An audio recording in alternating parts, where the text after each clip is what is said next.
Okay, you guys, this is a quick video on something called Hess's Law. So Hess's Law is another way that we can find the change in enthalpy for a reaction. So we've learned with our calorimetry, it's kind of inconvenient to measure a delta H for every single reaction. We have to put it in a solution and measure the Q value for water, and then we have to make the comparison. And so scientists have found delta H values for specific reactions for us. And if we can put those reactions together, we can find the change in enthalpy for any equation or any reaction that we're going to do without actually having to go to lab.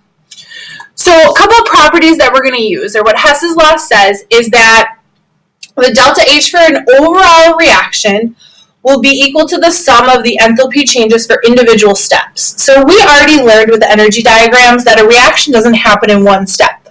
So when we're thinking about those ionic ones, we had the ionization energy to remove an electron, and then the electron affinity to give an electron back. And then we also had the lattice energy to put it all together. So reactions usually happen in multiple steps. So we can see this combustion here. We start with our CH4 and O2, and then we have that middle step. So the middle step is kind of right here, where we have carbon monoxide and water and oxygen. And then our final step is at the bottom. We know the products of a combustion are CO2 and H2O. So if we can figure out how much energy is in each of those steps, we can kind of like add it all together and get our total overall energy change. The reason that we can do this is that enthalpy is a state function, which means that it only depends on the beginning and the end. I could have 15 reactions in the middle, but when I'm talking about a total change in enthalpy, all that matters is what I start with and what I end with. Okay? So let's see what that looks like in a problem. So I want to calculate the enthalpy for combustion of carbon to carbon monoxide. So I'm given three thermochemical equations. The last one is what I want to find. So carbon is combined with oxygen to form carbon monoxide. What I want to do is combine equation 1 and 2 to make equation 3. So I know that carbon needs to be on the reactant side. So when I look at equation 1, it has carbon in it, and carbon's already on the reactant side. So I don't need to do anything right now to equation 1. So I'm just going to rewrite it as carbon plus oxygen gas gives us CO2 gas. Okay? Now it says that I'm going to form carbon monoxide. And when I look at equation 2, I have carbon monoxide in the reactants. And I want it to be in a product. So I'm going to flip my equation. Okay, so for equation 2, I'm going to take the CO2 that's in the products, and I'm going to put it in the reactants. And I'm going to put my reactants in the products. Okay, now a thermochemical equation has the delta H value.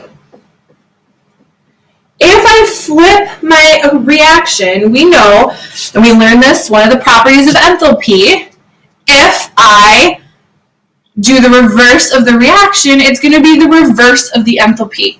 So if the forward reaction was 283.0 kilojoules, the reverse, if it was negative 283 kilojoules, the reverse is going to be 283 with a positive symbol. We didn't do anything to equation 1, so that delta H is still going to be the same. Negative 393.5 kilojoules. And now what we're going to do is use kind of some math principles to add these together. So we know that if something is on both sides of an equation, it cancels each other out. So the first thing that I'm going to look for is there carbon on both sides? Carbon is only on the reactants. in one equation. So I'm going to carry that down. Okay.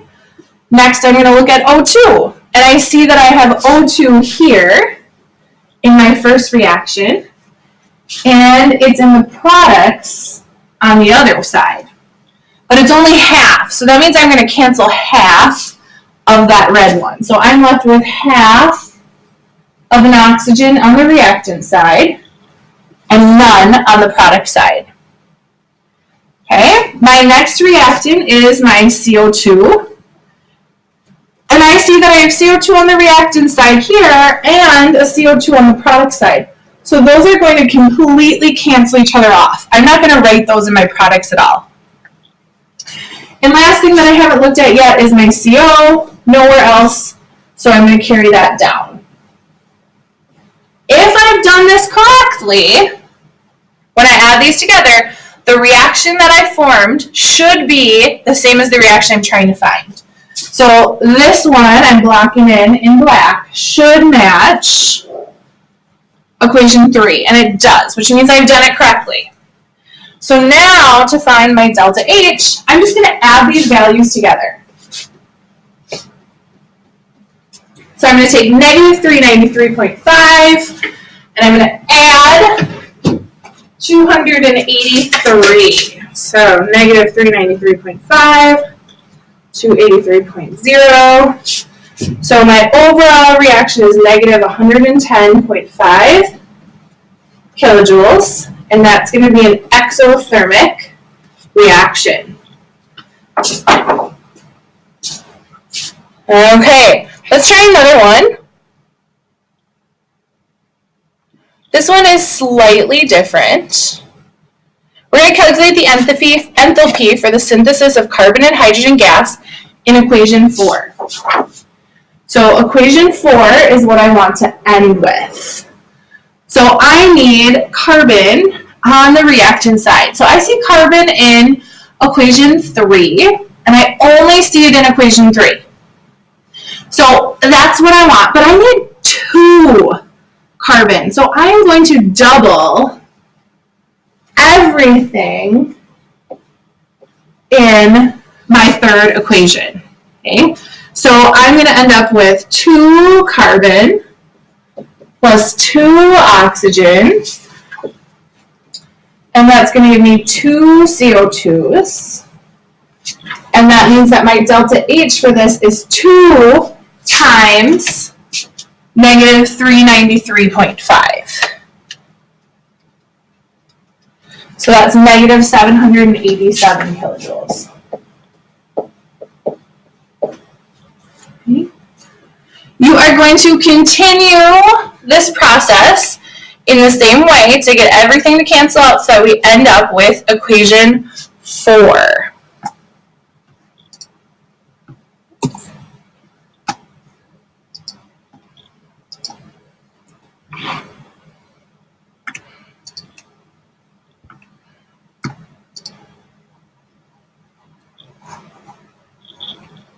Okay, guys, if you didn't just try it, make sure that you try it. Don't just take my answer.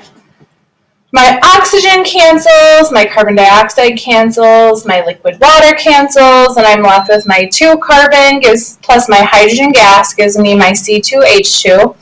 And when I add all my delta H's together, I find that it is negative 2,369.6 kilojoules for this reaction. At this point, you're ready to try a couple, so go ahead and pull out your book assignment. This is section 5.6 in your book assignment. Feel free to come back to this video or any other videos online if you have questions.